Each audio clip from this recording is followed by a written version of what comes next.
आज के सेशन में हम डिस्कस करने वाले हैं आरयूएचएस सीईटी की काउंसलिंग के बारे में। तो जिन लोगों ने आरयूएचएस का एग्जाम दिया है बीएससी नर्सिंग के लिए, पैरामेडिकल के लिए, डीपीटी के लिए, तो उसकी काउंसलिंग से रिलेटेड जो भी डिटेल्स हैं वो हम आज के सेशन में डिस्कस करने वाले हैं। जो भी इसकी कट ऑफ रहेगी और जो इसके डॉक्यूमेंट्स रिक्वायर्ड होंगे, जिसके इंपॉर्टेंट या हम लोग कह सकते हैं जिसके टॉप कॉलेजेस रहेंगे नर्सिंग के लिए, उन सबके बारे में हम आज के सेशन में डिस्कस करने वाले हैं।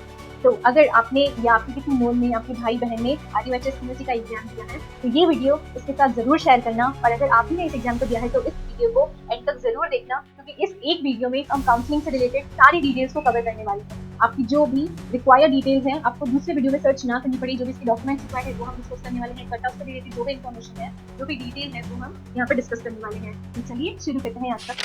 गुड मॉर्निंग एवरीवन, मैं तमन्ना सिंह स्वागत करती हूँ आप सबका on YouTube channel of Kirosh academy. आशा करती हूँ आप सब अपने घर में स्वस्थ होंगे, मस्त होंगे। तो सबसे पहले हम देखते हैं कि जो काउंसलिंग है वो कैसे होती है ना। हमें अभी तक कोई नॉलेज नहीं कि काउंसलिंग कैसे होती है, क्या होती है। तो एक बार हम बेसिक से देखते हैं कि काउंसलिंग होती कैसे है। तो जो आरयूएचएस की काउंसलिंग है वो 3 स्टेप्स में होती है। कितने स्टेप्स में होती है? 3 स्टेप्स में। आपका स्टेप 1 होता है राउंड 1। जिनके हाईएस्ट मार्क्स होते हैं उनको राउंड 1 में कॉलेज अलॉट होती है। सेकंड आपका होता है राउंड 2 और थर्ड आपका होता है मॉप अप राउंड। ठीक है, तो ये 3 स्टेजेस हैं जहां आपकी जो काउंसलिंग है वो प्रोसेस होती है। तो सबसे पहले राउंड 1 में उनको कॉलेज अलॉट होते हैं, जिनके हाईएस्ट मार्क्स होते हैं उनको राउंड 1 में कॉलेज अलॉट हो जाती है आपकी कैटेगरी वाइज। और फिर राउंड 2 में और फिर मॉप अप राउंड में, जिनको राउंड 2 में कॉलेज अलॉट नहीं होती है वो फिर मॉप अप राउंड के लिए अप्रोच करते हैं। तो सबसे पहले आपको जब भी काउंसलिंग इसकी स्टार्ट होगी तो सबसे पहले आपको जो काउंसलिंग का फॉर्म है वो आपको फिल करना पड़ेगा और फिर आपका जो राउंड 1 है वो स्टार्ट होगा, फिर आपको कॉलेज अलॉट होगी। ठीक है, और जिनको कॉलेज 1 में कॉलेज नहीं अलॉट होगी वो राउंड 2 के लिए फॉर्म फिल करेंगे, अपनी जो भी डिटेल्स है वो फिल करेंगे राउंड 2 में अप्लाई करने के लिए। ठीक है, तो जो काउंसलिंग होती है उसमें सबसे मेन, अगर कह सकते हैं कि अगर आपने अच्छा स्कोर किया है, आप बहुत अच्छे मार्क्स लेकर आ रहे हो तो, लेकिन फिर भी जो काउंसलिंग होती है वो बहुत आपका एक क्रूशियल स्टेप होता है, बहुत इंपॉर्टेंट स्टेप होता है आपकी कॉलेज अलॉट होने के लिए। क्यों? क्योंकि काउंसलिंग में आपकी आती है चॉइस फिलिंग। जो आपको कॉलेज चाहिए उसकी चॉइस फिलिंग आती है। तो जो वो चॉइस फिलिंग होती है वो आपको बहुत अच्छे से और बहुत ध्यान से फिल करनी होती है कि अगर चॉइस फिलिंग करने से ही आपके जो भी कॉलेज अलॉट होने के चांसेस होते हैं वो इंक्रीज या डिक्रीज होते हैं। तो अगर आपकी कोई नोन में कोई आपकी हेल्प कर सकता हो काउंसलिंग करवाने में, आपके कोई नोन में हो जो काउंसलिंग करवाते हो, मैं आपको सजेस्ट करूंगी आप उनकी हेल्प जरूर लें और फिर अपना जो काउंसलिंग का प्रोसीजर है वो स्टार्ट करें। ठीक है, तो यहाँ पे आपने देखा कि 3 राउंड में आपकी काउंसलिंग होती है, फर्स्ट, सेकंड एंड थर्ड। ठीक है, और जो काउंसलिंग का ड्यूरेशन होता है अगर आप देखोगे तो जो काउंसलिंग है उसमें फर्स्ट राउंड को कंप्लीट होने में ऑलमोस्ट 20 डेज लगते हैं। ठीक है, कितने डेज लगते हैं? 20 डेज में जो काउंसलिंग का फर्स्ट राउंड है वो 20 डेज में कंप्लीट होता है, क्योंकि 7 डेज आपको अपनी चॉइस फिलिंग के लिए आपको अलॉट होते हैं, 7 डेज आपको अपने फॉर्म के लिए अलॉट होते हैं और उसके बाद में जो नेक्स्ट राउंड आपका कंप्लीट जो सेकंड राउंड स्टार्ट होता है उससे पहले जो भी आपकी न्यू शीट्स बनानी पड़ती है कि कौन कौन से स्टूडेंट्स अब बचे हैं, कौन कितनी सीट्स अब बची हैं, तो उसके लिए 7 डेज और लगते हैं। तो इसलिए जो 20 डेज हम ऑन एन एवरेज अगर कहें तो एक राउंड को कंप्लीट होने में 20 डेज लगते हैं। तो अगर आपकी जो काउंसलिंग है वो जुलाई के मंथ में स्टार्ट होती है, जैसा कि एक्सपेक्टेड है कि जुलाई मंथ में इनिशियल डेज में ही स्टार्ट हो जाएगी, या तो आपकी जो काउंसलिंग है वो फर्स्ट वीक ऑफ जुलाई के एंड में स्टार्ट होगी, अदरवाइज सेकंड वीक के स्टार्टिंग में आपकी जो काउंसलिंग है वो स्टार्ट होने वाली है। ठीक है, तो जो राउंड फर्स्ट है वो आपका 20 डेज में कंप्लीट होगा। तो ऐसे करके अगर हम नॉर्मल राउंड तक जाएंगे तो ये आपका ऑलमोस्ट जो आपको कॉलेज अलॉट होगी वो आपकी ऑलमोस्ट आपको सितंबर तक अलॉट होगी। आपके जो मॉप अप राउंड है वो सितंबर तक एक्सीड करेगा, क्योंकि फर्स्ट राउंड में ही इतना टाइम लग रहा है, ऑलमोस्ट 20 डेज इसमें लग जाएंगे। तो इसीलिए आपको इतना ज्यादा chaos नहीं क्रिएट करने हैं, थोड़ा आपको पेशेंस रखना है और पेशेंस के साथ जो काउंसलिंग है वो पार्ट लेना है, क्योंकि काउंसलिंग हमारी सिलेक्शन का, हमें कॉलेज अलॉट होने का सबसे क्रूशियल स्टेप होता है। अगर हमारी काउंसलिंग अच्छे से नहीं हुई तो हमारी पूरी साल की मेहनत जो है वो वेस्ट जा सकती है। ठीक है, तो अब आगे देखते हैं। अब हम थोड़ा सा कट ऑफ के बारे में डिस्कस करते हैं। हमने यहाँ पे आपके लिए एक डिफरेंशिएटेड फॉर्म रखा है ताकि आप कंपेयर कर सको 2024 के रिजल्ट के बारे में और 2025 के रिजल्ट्स को। ठीक है, तो जैसा आप देखोगे यहाँ पे हमने मार्क्स लिख रखे हैं और यहाँ पे जो भी अप्रोक्सीमेट स्टूडेंट्स जो है 2024 में अपीयर हुए थे यहाँ पे उनकी डिटेल्स है और यहाँ पे 2025 की डिटेल्स है।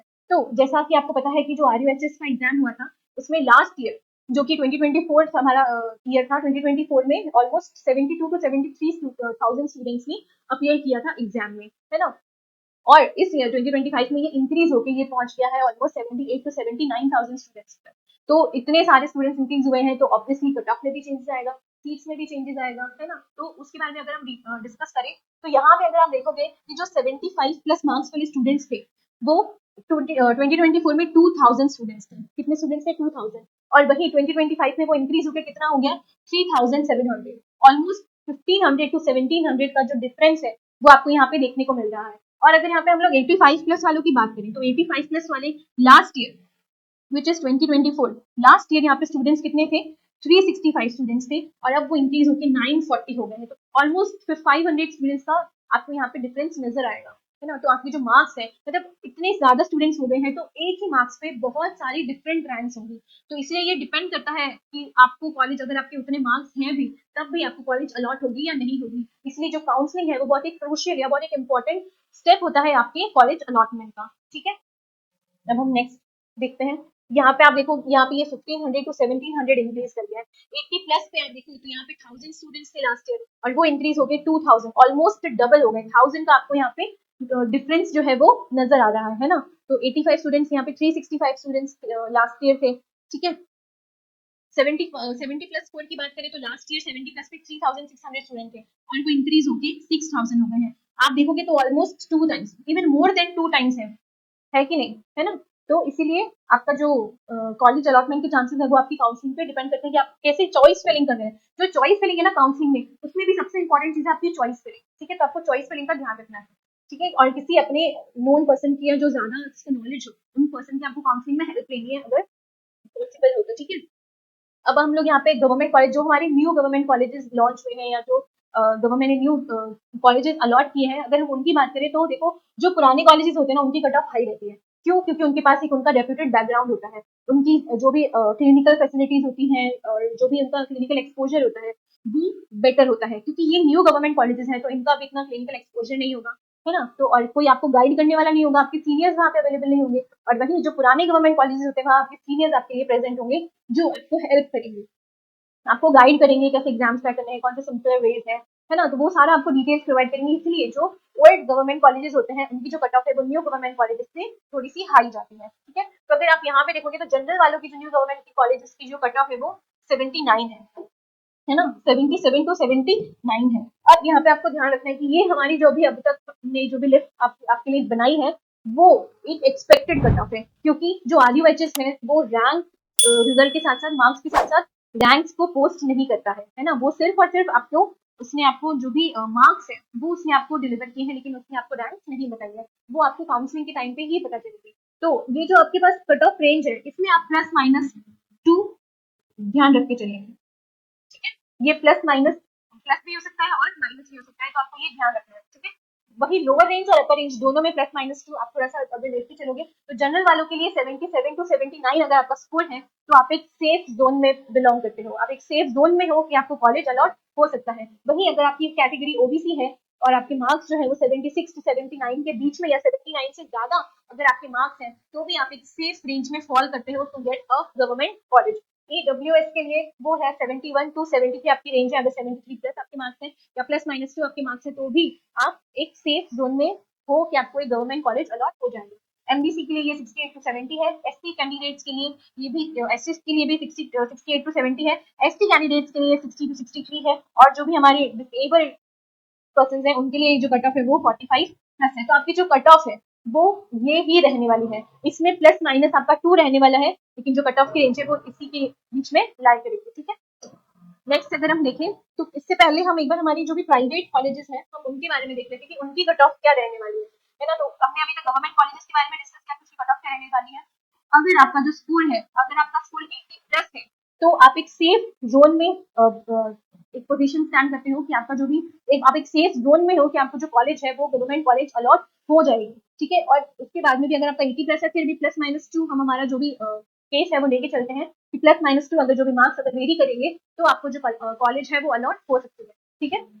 अब अगर हम लोग प्राइवेट कॉलेज के कट ऑफ की बात करें तो प्राइवेट कॉलेज की कट ऑफ कंपैरेटिवली बहुत बहुत कम है। जो जनरल कैंडिडेट्स हैं उनके लिए ये कट ऑफ 58 टू 65 है और जो OBC कैंडिडेट्स हैं उनके लिए ये कट ऑफ 55 टू 60 तक है। जो MBC और EWS के कैंडिडेट्स हैं उनके लिए 50 टू 54 कट ऑफ है, और जो एसटी कैंडिडेट्स हैं उनके लिए मैक्स टू मैक्स 52 मार्क्स आपको चाहिए, और जो एसटी कैंडिडेट्स हैं उनके लिए 45 जो है वो हाईएस्ट मार्क्स है। इसमें भी अगर आप प्लस माइनस 2 लेके चल सकते हो, क्योंकि ये एग्जैक्ट कट ऑफ नहीं है, ये एक एक्सपेक्टेड कट ऑफ है, तो इससे प्लस 2 भी अगर आपके मार्क्स, इससे कट ऑफ प्लस 2 भी जा सकती है और माइनस 2 भी जा सकती है। ठीक है, तो ये बात होगी हमारे प्राइवेट कॉलेजेस की। अब हम एक बार गवर्नमेंट कॉलेजेस की जो भी कट ऑफ है उसके बारे में देख लेते हैं। जो हमारे टॉप मेडिकल कॉलेजेस आते हैं, जैसे एसएमएस कॉलेज है जयपुर का, एसएम मेडिकल कॉलेज है, और बीकानेर के जो कॉलेजेस हैं अजमेर के, चूरू के, उनके बारे में हम लोग एक बार अगर देखें तो ये है टॉप कॉलेज, जो भी टॉप गवर्नमेंट कॉलेजेस हैं, ये उनकी कट ऑफ के बारे में है। तो जो एसएमएस कॉलेज जैसे जो टॉप है, उसमें जो जनरल कैंडिडेट्स की जो कट ऑफ जाने वाली है वो जाने वाली है 90 टू 92 प्लस। ठीक है, ये हम सारे कॉलेजेस की बात नहीं कर रहे हैं, जो हमने अभी पीछे डिस्कस किया था इस स्लाइड में, ये वाली आपकी रहने वाली है एक डिजायर्ड या फिर एक डिफॉल्ट, जो डिफॉल्टिव कट ऑफ रहने वाली है वो ये रहने वाली है। और यहाँ जो हम डिस्कस कर रहे हैं वो है आपकी जो टॉप गवर्नमेंट कॉलेजेस हैं उनकी कट ऑफ हम यहाँ पे डिस्कस कर रहे हैं। ठीक है, तो यहाँ पे आपकी जो एसएमएस की कट ऑफ है वो जनरल कैंडिडेट्स के लिए 90 टू 92 प्लस होने वाली है। एक सेकेंड, ये रहा जो आपकी टॉप गवर्नमेंट कॉलेजेस हैं उनकी रहने वाली है 90 टू 92 प्लस जनरल कैंडिडेट्स के लिए। ओबीसी के लिए रहने वाली है 89 to 91 plus, almost similar. EWS के लिए जो है वो 87 टू 89 रहने वाली है, एमबीसी कैंडिडेट्स के लिए 86 टू 87, और एसटी कैंडिडेट्स के लिए वो रहने वाली है 76 टू 79 प्लस। मैं आपको फिर कह रही हूँ, इनके जो भी हायर रेंज के जो मार्क्स लिखे हैं इनसे आप प्लस माइनस 2 ही लेके अपना जो स्कोर है उसको मैच कीजिएगा। यहाँ पे जो कट ऑफ हम लोग शो कर रहे हैं वो एक्सपेक्टेड कट ऑफ है, क्योंकि यहाँ जो आरयूएचएस है उसने रैंक जो है वो स्पेसिफाई नहीं की थी। तो ये हमारा एक लास्ट ईयर और इस ईयर को जो भी एनालाइज करके जो हमारा डेटा आया है उससे हमने ये सारी जो इन्फॉर्मेशन है वो आपको प्रोवाइड की है। ठीक है, तो ओबीसी कैंडिडेट्स के लिए 89 टू 91, ईडब्ल्यूएस के लिए 87 टू 89, एमबीसी के लिए 86 टू 87, और एसटी कैंडिडेट्स के लिए ये 76 टू 79 तक होने वाला है। ठीक है, अब हम आगे देखते हैं।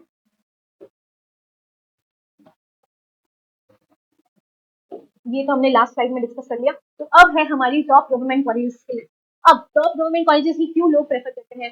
क्यों? क्योंकि आप अपने जो नेक्स्ट क्रूशियल ईयर्स हैं वो आप डेडिकेट करने वाले हो किसी कॉलेज को। आपकी जो भी नेक्स्ट 3 टू 4 ईयर्स है वो आपके इस कॉलेज में ही निकलने वाले हैं। तो कॉलेज का बैकग्राउंड, उसका क्लिनिकल एक्सपोजर, उसके प्लेसमेंट बहुत ज्यादा मैटर करते हैं आपके लिए। इसीलिए जो हम आपके लिए कुछ इंपॉर्टेंट कॉलेजेस लेके आए हैं, जिसमें अगर आपको ट्राई करना चाहिए कॉलेज के लिए, और जिनका डिसिप्लिन हो।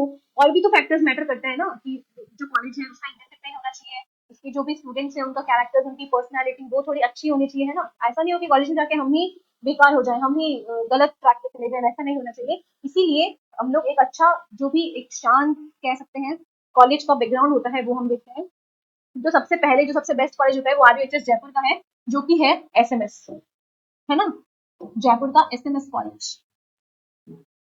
ये एक बहुत अच्छा मेडिकल कॉलेज है, अगर आप भी इसके बारे में जानते होंगे तो वो एक बहुत सबसे बेस्ट कॉलेज है आपके लिए। अगर आप वहाँ पे अपनी जो स्टडीज है उनको कंटिन्यू करना चाहते हैं तो SMS is one of the best colleges. ठीक है, और उदयपुर का जो कॉलेज है वो भी बहुत अच्छा है। डिसिप्लिन के बारे में अगर हम बात करें तो उदयपुर और बीकानेर के जो स्टूडेंट जो कॉलेजेस है उनका जो डिसिप्लिन है वो बहुत अच्छा है ना। डिसिप्लिन भी हमें दिखना है कॉलेज का। और यहाँ पे अगर हम देखें तो एसएन कॉलेज जो जोधपुर का कॉलेज है वो 4th नंबर पे आता है, क्योंकि यहाँ इस कॉलेज का जो डिसिप्लिन है वो इतना अच्छा नहीं है, क्योंकि यहाँ पे लोकल स्टूडेंट्स की जो भी होती है वो स्ट्रेंथ बढ़ जाती है लोकल स्टूडेंट्स की। तो यहाँ पे थोड़ा सा इसका जो रिव्यू है वो डिसिप्लिन के मामले में थोड़ा सा डाउन है। अदरवाइज ये जो 3 कॉलेजेस है ये एकदम बेस्ट कॉलेजेस है। अगर आप डिसिप्लिन के मामले में देखो, आप स्टडीज के मामले में देखो, तो ये बेस्ट कॉलेजेस होते हैं।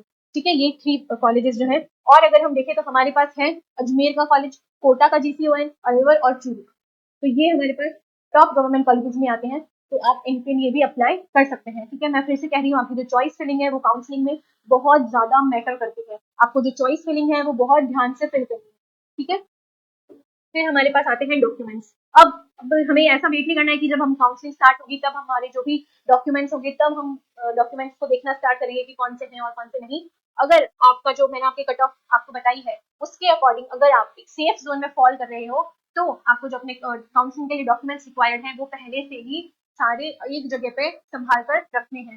दिख रहे हैं कौन कौन से डॉक्यूमेंट्स हैं, और इनको पहले क्यों हम लोग संभाल के रखते हैं, ताकि जब काउंसलिंग स्टार्ट हो उस टाइम पे कोई केओस क्रिएट ना हो, और ऐसा ना हो कि डॉक्यूमेंट्स जो रिक्वायर्ड है वो हमारे उस मोमेंट पे मिस हो रहे हैं और उस हमारी एक लापरवाही की वजह से हम कॉलेज से दूर हो जाएं। ऐसा नहीं होना चाहिए। इसीलिए अपने जो भी डॉक्यूमेंट्स हैं उन सबको एक जगह पर साइड में सेव करके रख लीजिए, ताकि जो काउंसलिंग हो तब हम लोग जल्दी जल्दी काउंसलिंग में अपना जो पार्ट है वो इन्वॉल्व कर सके। ठीक है, तो सबसे पहले अगर हम देखें तो आपने जो भी RUHS को अभी तक ऑनलाइन पेमेंट किया है उसका प्रूफ आपके पास होना चाहिए, या तो प्रिंटेड डॉक्यूमेंट होना चाहिए या फिर आपके पास कोई स्क्रीनशॉट होना चाहिए जो भी आपने पेमेंट किया है।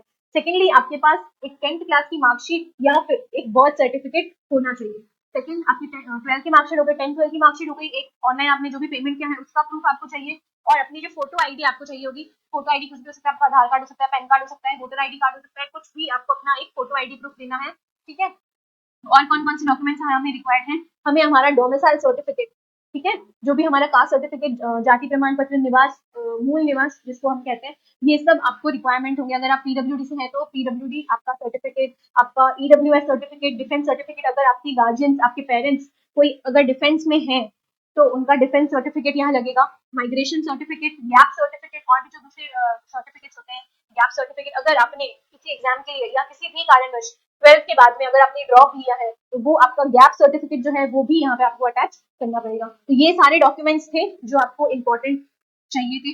अगर मैं एक बार फिर से लिस्ट करूँ तो जरूरत तो नहीं है वैसे, आपकी फिर मैं बता देती हूँ। आपने जो भी RUHS को ऑनलाइन पेमेंट किया है उसका पेमेंट प्रूफ आपके पास होना चाहिए, आपकी 10th की मार्कशीट, 12th की मार्कशीट, आपका कोई भी photo ID proof, Aadhaar card, voter card, PAN card, कुछ भी।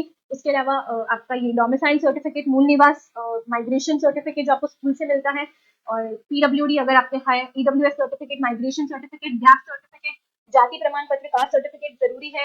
ये बेसिस पे ही आपकी जो कट ऑफ रेंज है वो भी डिस्ट्रीब्यूट होती है। तो ये सारे इंपॉर्टेंट डॉक्यूमेंट्स हैं जो आपको काउंसलिंग से पहले प्रिपेयर करके रखने हैं, ताकि काउंसलिंग के टाइम हम इधर उधर ना भागे कि मेरे को ये डॉक्यूमेंट नहीं मिल रहा है, ये नहीं मिल रहा है।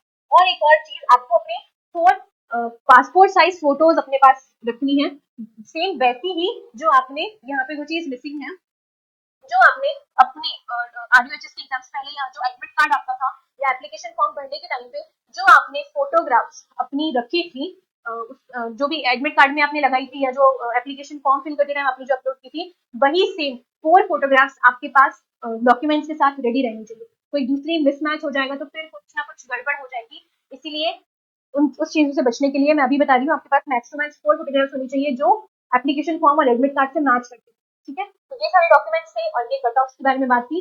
तो आपको काउंसलिंग का जैसे कि है कि जुलाई में ही स्टार्ट होने वाली है, अभी तक तो स्टार्ट हुई नहीं है, तो या तो एंड ऑफ द जुलाई और at the starting of the July, ये आपकी सेकेंड वीक, और at the end of the first week of July और at the starting of the second week of July आपकी जो काउंसलिंग प्रोसेस है वो start हो जाएगा। तो आपके पास टाइम बहुत कम है, आपके पास दिन बहुत कम बचे हैं। ये जो डॉक्यूमेंट्स लिस्टेड हैं उन सारे लिस्टेड डॉक्यूमेंट्स को आप लोग एक जगह अरेंज करके रख ले, ताकि लास्ट टाइम में कोई केओस ना हो, आपको कोई मुश्किल ना हो या कोई डॉक्यूमेंट्स मिस ना हो जाए। तो इन सब चीजों का आपको ध्यान रखना है। इसी के साथ हम आज की क्लास यही एंड करते हैं। यही थे ना डॉक्यूमेंट्स, और तो नहीं थे? ठीक है, तो congratulation to all the students जिन्होंने एग्जाम को क्रैक किया है, एंड जिन्होंने नहीं किया है उनके लिए भी डोंट लूज होप। हमारे पास और भी ऑप्शंस हैं, हम लोग फिर से इस एग्जाम को भी दे सकते हैं या फिर हम लोग दूसरे एग्जाम्स के लिए भी प्रिपेयर कर सकते हैं। तो आपको अपनी हिम्मत नहीं हारनी है, और जो दूसरे एग्जाम्स हैं उनके लिए भी आपको पढ़ाई करते रहना। ठीक है, with this thank you very much and all the very best.